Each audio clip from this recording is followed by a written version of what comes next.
Hi there, welcome to Affinity Talks Gospel Podcast. We are starting a new series. This is episode 1 of that series. And I've got Lizzie here and Alex, and they will introduce themselves and get into some questions. Absolutely. So, Lizzie here. It's great to be back, actually, Graham. Missed doing some of these podcasts with you. So, Alex, lovely to have you here. Tell us a little bit about yourself, what you do, and also the reason you're here, which is to talk a little bit more about finances and wealth and how that can be used to bless people and honor God.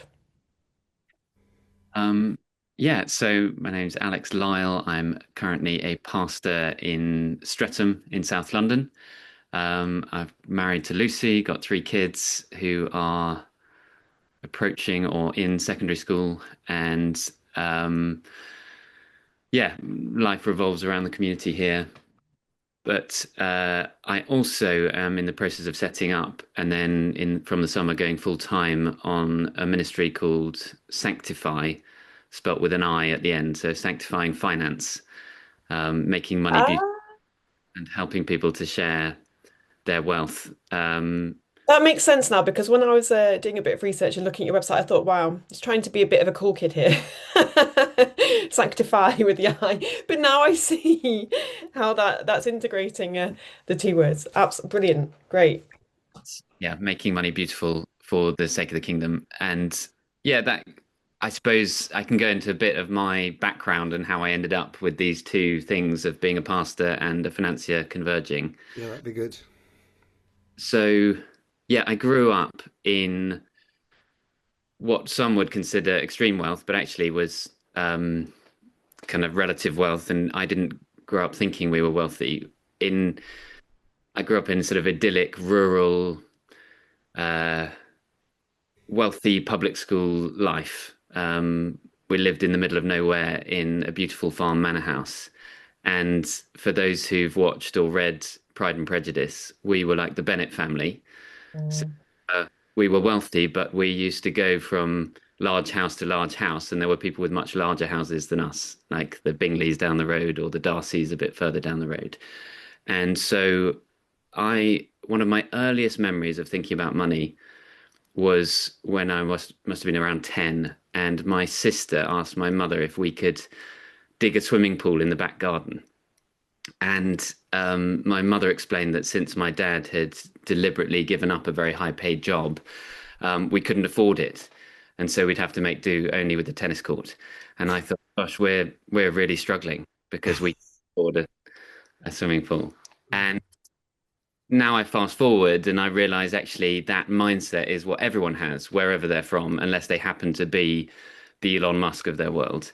We all look at the neighbors and we think, wow, they're richer than me and I'm not wealthy. And as a pastor, these 2 things have come together, and I've realized Jesus talked about money more than anything else, both to rich and poor, because money reveals our hearts. And so, that was how I grew up. And then I went to a smart public school and then to Oxford. I grew up in privilege. In that time, I was converted. And I became conscious that I was wealthy and that I had a lot. And very early on, those who discipled me introduced me to the joy of generosity. And I remember thinking, oh, giving 10%, that's a real joy, not a burden. And even as a student, I was able to step into that, to give £50 a month of my £600 a month that or £500 a month that I lived on, my £6,000 a year. And I've really enjoyed that and found that I had more money at the end of the month because of the consciousness of giving than less, and that sort of testimony of trusting God with your wealth. And then I also resolved in that time that I wanted to be a missionary or a pastor and just say goodbye to wealth and money. I hated maths. I did history. There was no way Alex Lyells was going to end up in finance. And then God had other plans, and my parents wanted me to do a proper job first before I went into ministry. And so I did. I went into the city, and much to my surprise, I loved it. I really enjoyed the way money works. Because of the nature of the market, I was promoted very quickly. And also because of lots of other circumstances in my life, the 3-year commitment turned into 7 years. And so I had 7 years, and by the end, I was running a large cross-European real estate fund. And I had to make the decision when I left the city. I'm earning quite a lot of money, and I know I could earn a lot more.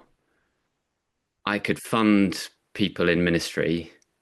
So if I quit this and go and do what I've always wanted to do, I've got to be better than the 5 pastors I could fund. And so I left the city with no sense of the idolatry of wealth. In fact, I was quite excited to go and do what I always wanted to do, but quite a big burden of I've got to be really successful in ministry for this to make sense. There's a load of things to pull on there, and we probably haven't got time for all of them, but I wonder if you have any guilt about being from a rich family that you're trying to sort of atone for. This sounds a very aggressive line of questioning, but it's just sort of tease it out of you. I don't think so. No. I think perhaps what I came to realize very, very slowly, mostly once I was already in ministry, was how much of the sense of entitlement from coming from a wealthy high society background I had. Mm. I don't think it was guilt. It was more, oh, wow, I hadn't seen this. I hadn't seen this in my heart. And so I left the city to go into ministry thinking that, subconsciously thinking, well, God needs me to change the world. And I've learnt over 15 years of the ups and downs and the pain of ministry. Actually, God put me in ministry to change me. He didn't need me. He wanted to change my heart and show me that he absolutely doesn't need me. Yeah. So you wouldn't now say that the 5 times better than you were is what the standard should be for anyone going into ministry. 5 times better than what they could be earning, or how many factor times better. You know, I was probably earning 3 times what I earn now when I was in business. So I didn't think I ever thought I need to be 3 times better than anyone else. So you wouldn't recommend that, would you, as a sort of metric? Quite the opposite, but that subconscious feeling became more conscious as the ministry I was doing, and it was nothing like what I imagined. I found Ephesians 3, him who's able to do immeasurably more than all we ask or imagine, very painful. Yeah. And praying immeasurably less, Lord, this feels like immeasurably less than all I asked or imagined. And so I felt I wasn't even going to half a pastor, let alone 5. And the heart work that God did in me in that place is immeasurably more than all I asked or imagined. Interesting that that your instinct was to evaluate the financial burden or the financial cost, though, isn't it, of what ministry could produce. And I think something I've been challenged about recently, and there've been quite a few articles written, and this is kind of slightly off on a tangent, but evaluating ministry and putting sort of targets on ministry, and then evaluating that almost in a are we getting bang for our buck? And actually, we know God doesn't work like that. And actually, if we trust that God is sovereign in all things, then these kind of worldly ways of evaluating and measuring can really fall short and be very, very demoralizing, as well as not being theologically robust, I guess. But yeah, just interesting. Yeah, the mindset of a financier in the city is return on investment. Yeah. In biblical terms, that's just so different in terms of paradigms. And yet Jesus also wants us to use our mammon, to use our wealth to further eternal purposes. So God gives us that kind of bang for buck, that calculating logic. Yeah. But then he also surrounds it with the reality that the most successful church planter who ever lived, the Apostle Paul, ended his ministry saying, everyone's deserted me and I'm being poured out like a drink offering. And I think, yeah, God's really ministered to me in that place of, wow, this this doesn't even feel as big as a mustard seed. Mm. Yeah, I think that there is a good debate about target. We've had debates in our own church, which have been quite difficult at times, about whether target setting is at all useful. It's kind of weighing up. Certainly, measuring is something that happens in the Book of Acts. Mm. So measuring donations and measuring numbers of converts is the thing that happens. So I think that's the measuring is biblical. Whether looking for blessing, it's in that area of kind of fruit and kind of how you pray. Is it better to pray for 100 converts than one convert, or should you just not pray at all? Those are all quite. Mm. Should you not pray at all for any specific number of converts? Just save some people, God, or is it? I'd love it if you saved 100 people in this town and our congregation was doubled. But anyway, that's a whole different question. I think Yeah. we need to move on to the Yeah. money question. And in preparation, apparently, I had to question what is money, and maybe you could throw something into that question, Alex. Yeah, What is money? one of the reasons that I'm pushing into going full time on this ministry of financial generosity under the banner of the company Sanctifi is because Jesus talks about money way more than most people talk about money, let alone the church. And if we went to 10 different people in our churches or on the street and asked them what is money, you'd probably get 10 different answers. And most people would really struggle to actually be able to put their finger on what is money. I will change my answer periodically, but the place I landed the most is faith and grace. Money is faith and grace, or grace and faith. So our banknotes each say on them, I promise to pay the bearer the sum of £10, signed by the director of the Bank of England. And so that is a promise made from a store of capital, a store of grace, that's received in faith, in trust. And I think that is why Jesus focuses on money, or mammon, as he calls it, as the greatest competitor for our hearts, other than God. You cannot serve or worship both God and money. And so when we realize that is what money is, no wonder Jesus talks about money and wealth more than anything else, because money reveals where our true hearts lie. So that would be my. Yeah. Would you make a distinction between money and possessions? Because money, in a technical sense, is the guarantee of something, if needed, to back up the pledge. Because money is a pledge, isn't it? Always. It's not real. I mean, everyone gets worried about Bitcoin, but actually, pound notes and coins aren't real either, because they're just representing something else, aren't they? Less as we get. This is getting a bit metaphysical.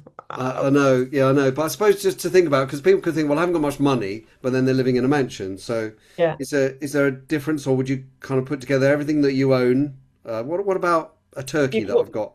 Would you call that wealth? So I think it's a very helpful exercise for anyone to calculate everything they have, everything that they've accumulated, everything that they have at the moment, everything they're likely to receive, and including inheritance that they might receive from family members, parents, and so on.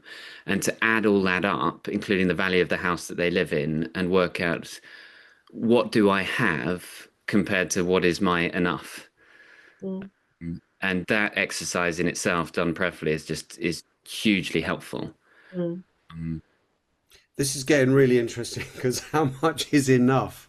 Absolutely. And I think, yeah, no, absolutely, Graham. I was just thinking about the word wealth, because I think it gets a bit cliched, but no one thinks they're wealthy, but then everyone is wealthy in comparison to someone else. I'm just wondering, do you know much about um the Christian scene in the UK? Are we generally pretty wealthy in comparison to the rest of the population? And what about in comparison to Christians worldwide? Because I get the impression we're a pretty middle class bunch of people who are relatively comfortable. Yeah.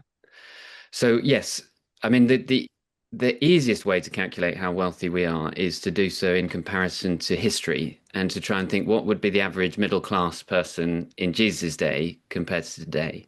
And Mm. one statistics I heard is that between the year naught and 1850, GDP per capita, as in the average wealth per average person, didn't increase at all between the year naught and the year 1850. But between 1850 and today in this country, GDP per capita, taking out all inflation and everything, is 35 times higher.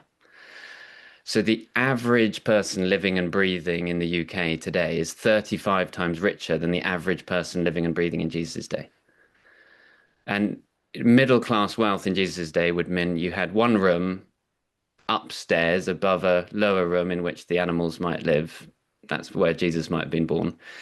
And you would have a bowl with some water in it, and you'd have a room where everyone lived, and then you'd have a shared hole in the ground outside. That would be average middle class living and sanitary life. Mm. We we would consider that abject poverty today in the UK. Yeah. Yeah. And so I think just with that stat alone, that we're 35 times richer, we need to think, okay, we are all the rich young man. Mhm. When the rich young man came to Jesus, he was probably 35 times richer than the average. And so Mm. all the rich, Yeah, we all, yeah. I guess though the doing an absolute is quite difficult, isn't it? That saying that in general to make us aware that we are relatively well off and we probably have disposable income, that we have discretion over how we spend it.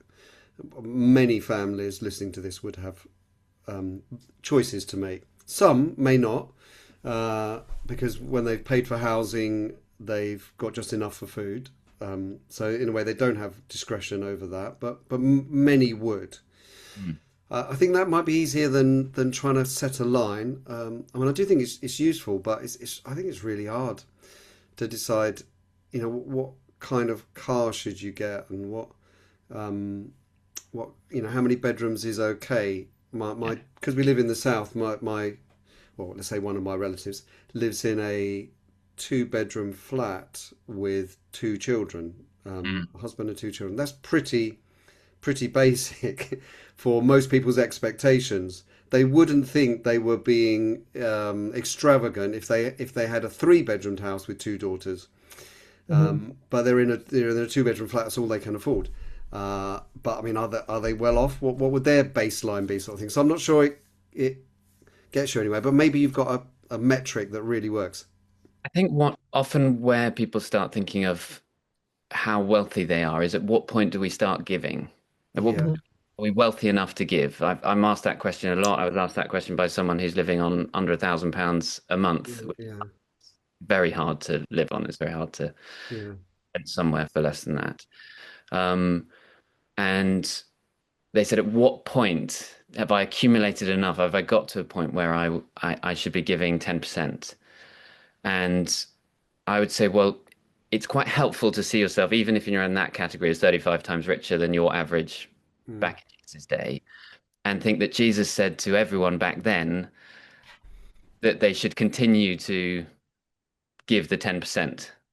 Even when he tells the Pharisees off for being meticulous about getting people to tithe their dill and cumin, he says you should care for the poor while not neglecting to keep tithing. And I would say that giving of 10% is just simply, however poor we are, however little we're living on, including the folk who come to my church who live in the Asylum Seeker Hotel and have £8 a week. I would say giving 10% of that is just simply an exercise of faith in the Lord. It's a Mm. Jesus, I trust you with my money. Mm. I know many people at different levels who say, well, when I'm as wealthy as them, then I'll start giving. And that's a very dangerous place to be, because you're saying, Jesus, I'll start trusting you with my money once you give me more of it. Yeah. I think what I'm actually quite astounded by is the fact that people are having these conversations openly, because it is, I mean, maybe this is just a British thing. I hypothesize that this is not as such an out of bounds topic for those in other countries, but we don't like to talk about wealth. We don't like to talk about giving. We don't like to talk about suggested sums. And all of this, I think, is to a certain extent, a good thing. You don't want to put undue pressure or emotionally manipulate people, but I would never talk with even my closest friends Mm. about particular amounts of money that I'm giving, proportions. It would only Yeah, be a conversation my husband and I would have together. yeah. Am I To the alone in that? You're definitely not alone in it. It's the norm, but I think it's a norm that we as Christians across the country need to be repenting of. Yeah. Because I was reflecting on this in terms of Acts 4. Acts 4 is such an extraordinary passage, especially the end of it. It's all about spirit-filled mission. That's what Acts 4 is all about, under pressure. They're gathering and they're praying and they're asking the Lord that under the pressure to be quiet, they would carry on filled with the Spirit, speaking the word of God boldly. And all of our NIV headings, our Bible headings, then put a line under and say about them sharing their possessions or generosity and so on. But actually, it's the same theme. So the end of Acts 4 says, after they prayed, the place where they were meeting was shaken. They were all filled with the Holy Spirit, spoke the word of God boldly, and all the believers were one in heart and mind. No one claimed any of their possessions was their own, but they shared everything they had. With great power, the apostles continued to testify to the resurrection of the Lord Jesus, and God's grace was so powerfully at work in them all that there was no needy person among them. And then it says some even sold land and houses and so on. And I was reflecting on that when I was teaching on that a couple of years ago. They said they shared everything they had. They had everything in common. Now, if we're genuinely sharing everything we have to know what each other has. Because many people would look at me and think, oh, he's a pastor, he's not got much. Well, there have been times when I've had 1.2 million in the bank. Now, if I don't tell anyone that, then when they are struggling, they won't ask me.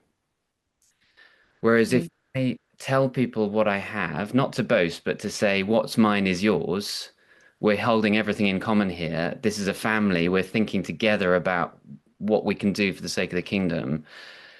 Then we can share everything we have.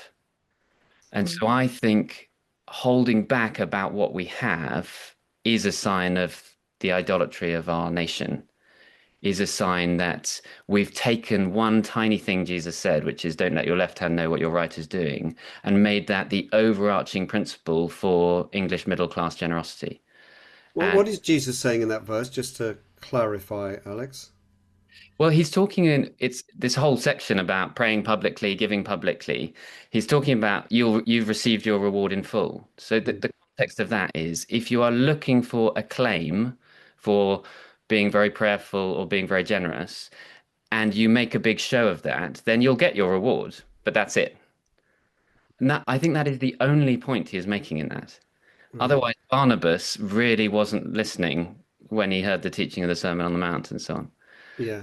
Barnabas very publicly the money from the sale of a field at the apostles' feet, and so that everyone can share.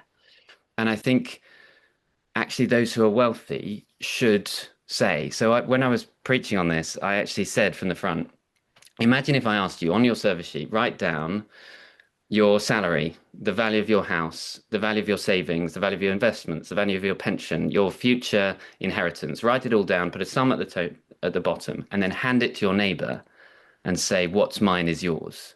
Mm. And I obviously got some rather scared looking faces. And I felt in the moment as I was preaching, Alex, if you don't do that right now, you're a hypocrite. So I did it. And at that time, it was when a lot of inheritance had landed in my account, and it did add up to about 1.2 million. And I told the church family that. And I said, what's mine is yours. We'll share this accountably.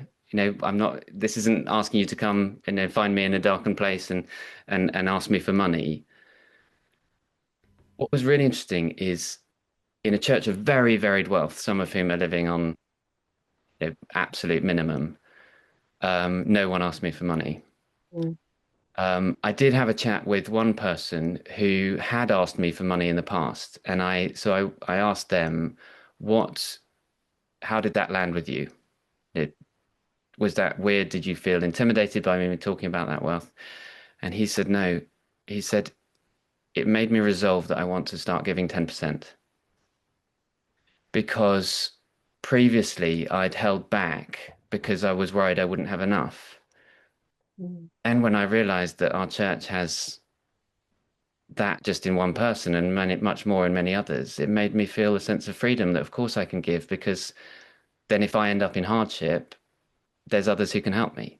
Mm. Mm. What does that mean to you that you say this 1.2 million or whatever is yours? I mean, is it mine as well, or are you just restricting that to the church family, your local church family? What does it mean to them? Say what's mine is yours. Yes. Well, I'm trying to apply Acts 4:32. Yeah, but what does it mean?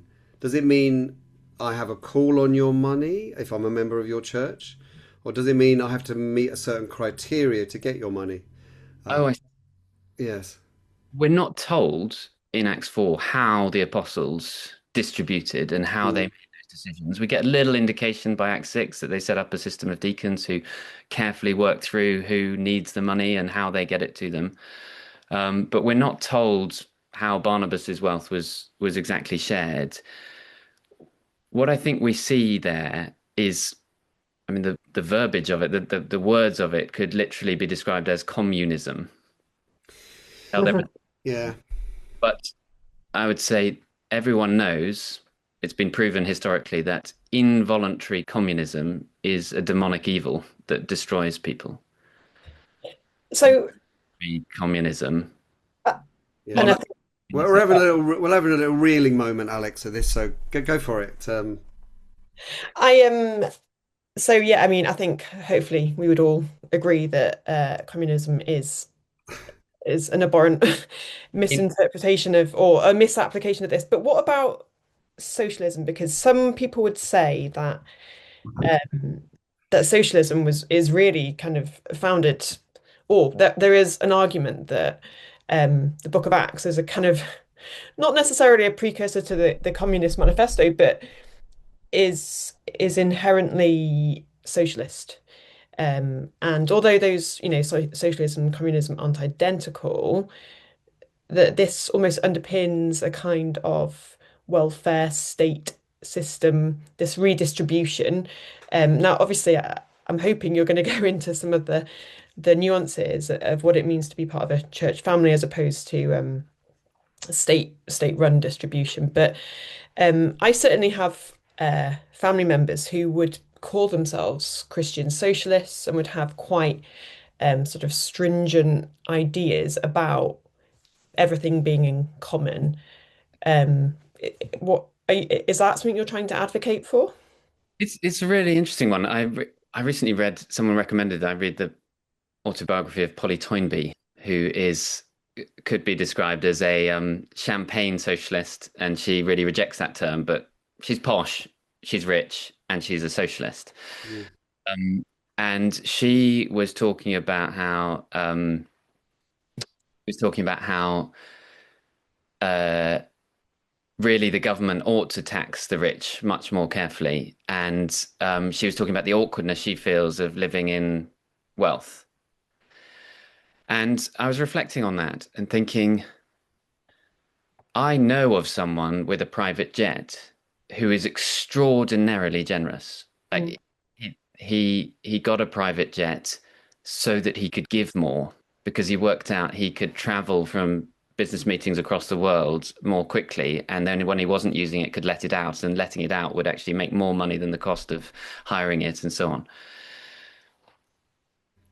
The I do agree that so much of what Jesus talks about in terms of money could look like socialism if it's imposed.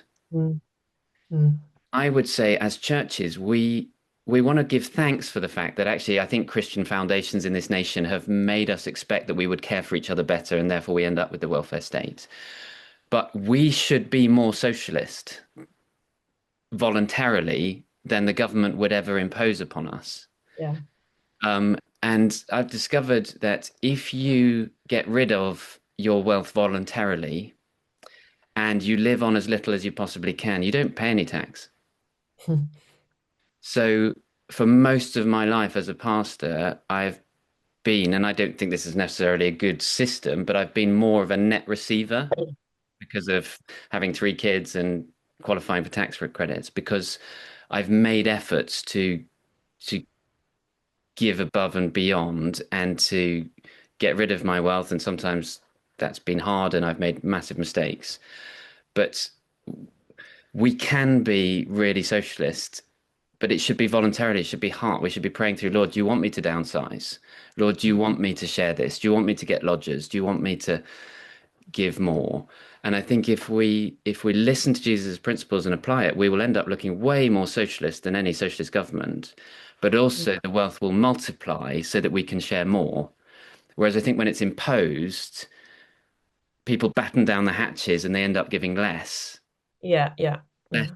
being Yeah, I mean, released. a good right wing conservative ideology would be that people give more at an individual level, a family level, a sort of local community level, and that the state doesn't take responsibility for that. So that's not unusual. Of course, in practice, that doesn't always happen because of the sort of individualism about some forms of conservatism, which then mitigate against that idea. Mm, Because although in principle, yeah. there should be generosity at the sort of local level, and that's what conservatives historically have tried to call for, and called for a smaller state. In practice, people have grown very wealthy and not very generous. So that's a bit of a dilemma, and obviously the church should be doing better than that.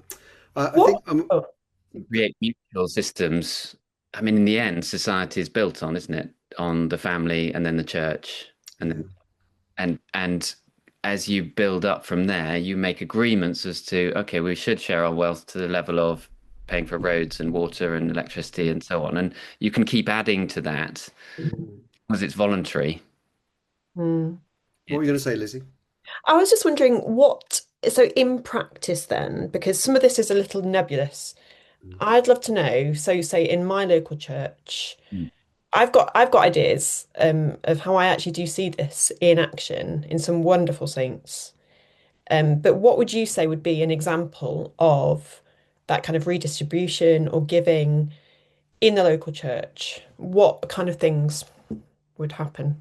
I think I would start at different places. So if I'm speaking to pastors, I'd say, please, could you pray about and work at talking about money as much and in the level of depth and application as Scripture does. Um, and then also get in your own hearts right that if you're a pastor and you're paid appropriately, there are a few pastors who aren't, then you are very wealthy. Mm, Mm, because the best way to pay a pastor is to give them a free house and then a stipend on top of that. So my salary is about 25, maybe £27,000, which for a dad of three in London sounds like abject poverty. But I get a free house. mm, And that house would cost me, I'd need a salary of 60, 70,000 just to pay for the house alone.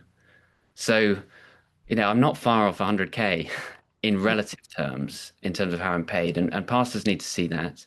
mm, Then speak more about money in the way that Jesus did, in the way that Paul tells Timothy to the in 1 Timothy 6, command those who are rich in this present world not to be arrogant, not to put their hope in wealth, which is so uncertain, put their hope in God, who richly provides us with everything for our enjoyment. Command them to do good, to be rich in good deeds, to be generous. And the word generous is liberal sharing, to be generous and willing to share. And I think the next application I'd give is stop talking about generosity as giving, because giving is only a percentage of what we have, ideally 10% plus, plus, plus. But giving is only a percentage, whereas sharing is everything we have.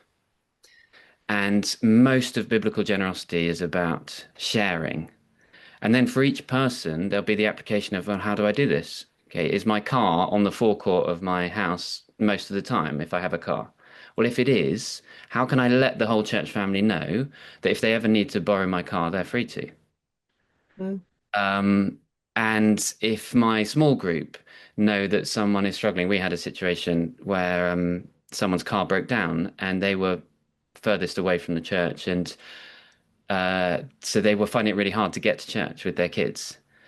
And we found out that that's because the bill to repair it was like 1,500 quid, and they didn't have that in the bank at the moment. So they were waiting until they had that. And we, as a small group, gathered together and lent them the money. And then they paid that back at £100 a month for a year, and they paid it off. The most lovely application in that was when someone who had very, very little knocked on my door and handed me £10 to put in the pot. It was just beautiful because we were sharing as a small group very practically. Um, Mm. and then when you start scaling up like that, you start to realize, oh, we're a family. I often think of the illustration of if I siloed my three kids and thought, oh, my wife and I, we might be killed next year. Our kids are going to be orphaned, right? What would it cost? What do we need to have stored up if each of our kids individually were orphaned and we needed to provide for them? Well, we'd need probably 500,000 per child to make sure that they had somewhere to live and someone to care for them, someone to take them to school, all this sort of stuff. How much do they need in our family at the moment? Nothing. The incremental food cost and some money towards clubs and things. I think we as a church, we think of ourselves as siloed individuals or siloed families. And what we should start thinking of ourselves as is, well, in a church of 100 on average London salaries of 50,000, well, that's 5 million of income a year. And then many of those are homeowners. So that's several million of net assets. What would a family with 5 million of income a year and several million of net assets do with their wealth? Mm. Mm. They could transform homelessness in their area. And I think that's where, again, I want to come back to challenging the pastors. Anyone listening to this, give this to your pastor and say to him, why don't you preach on money in a way that should convict you from the book of Malachi? Because in the book of Malachi, it's the preaching priests, the pastors effectively, who are most condemned for allowing sloppy sacrifices, dodgy animals to be brought in. And I think when we as pastors don't preach on everyone should, not because we need it, but everyone should because they're trusting in the Lord, be giving their 10% and sharing everything they have and being able to go above and beyond, then suddenly the eyes of the congregation open as to what we could do. And I suppose just to give one very specific illustration of what happened looking back at my life when I gave as a student, when I was on 500 a month, 6,000 a year, compared to what I gave as a city worker on close to 100,000 a year. This is where I want churches and pastors to really kind of pay attention.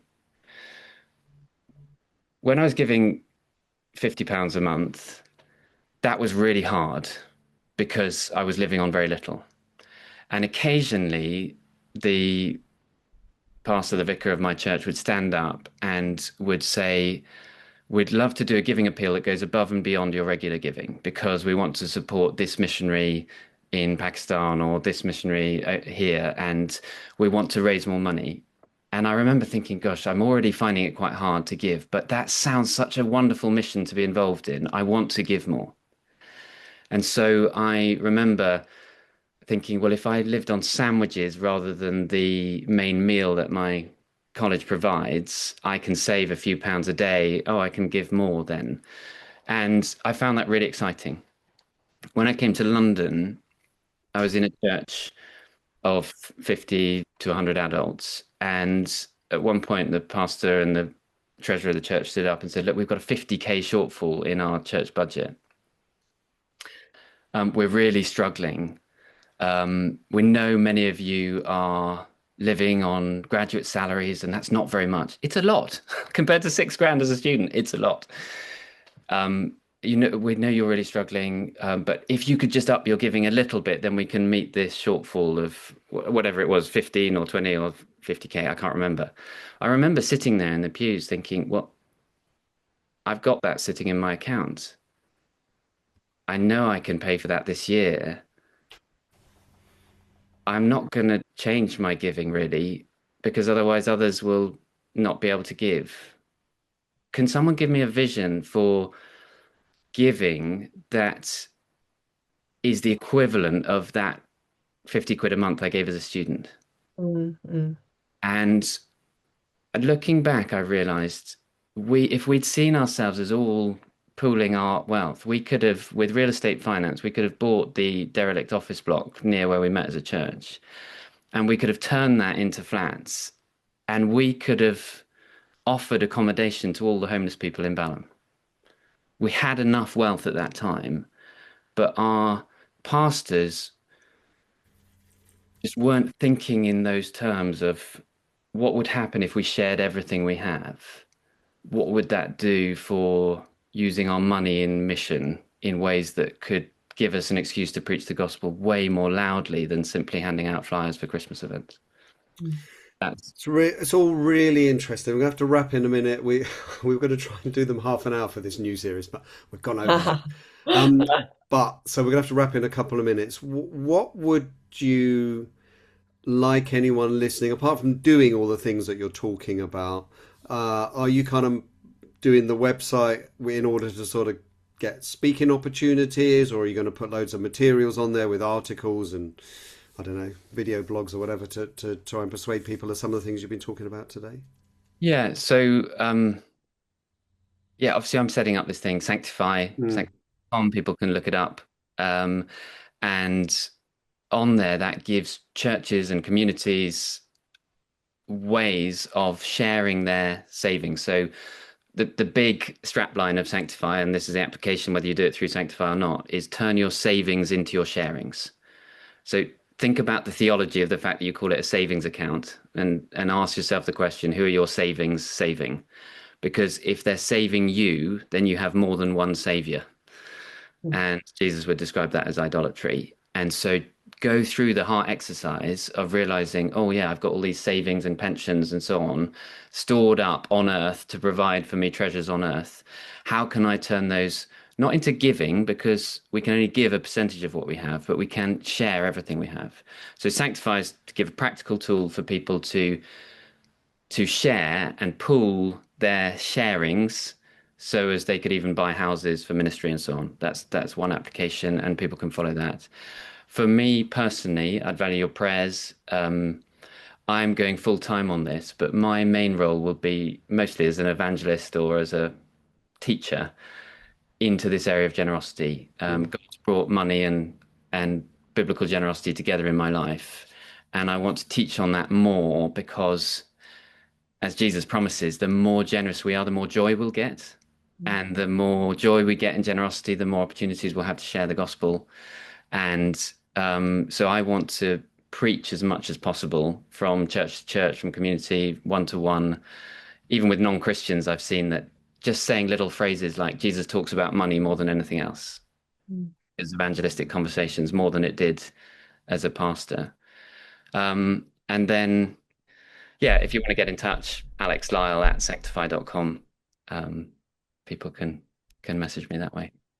It's brilliant. It's been really stimulating. I think that there's a challenge to at least move the dial on where churches are at. Maybe they won't quite get to where you are at, but I think it will be really fruitful, actually giving us all a good prod or even a kick on this topic. So we'll be praying that it's very fruitful and successful. In the terms that it's defined, fruitful and successful in the sense of moving the dial and actually changing opinions and so on. Yeah. So thank you very much, Alex.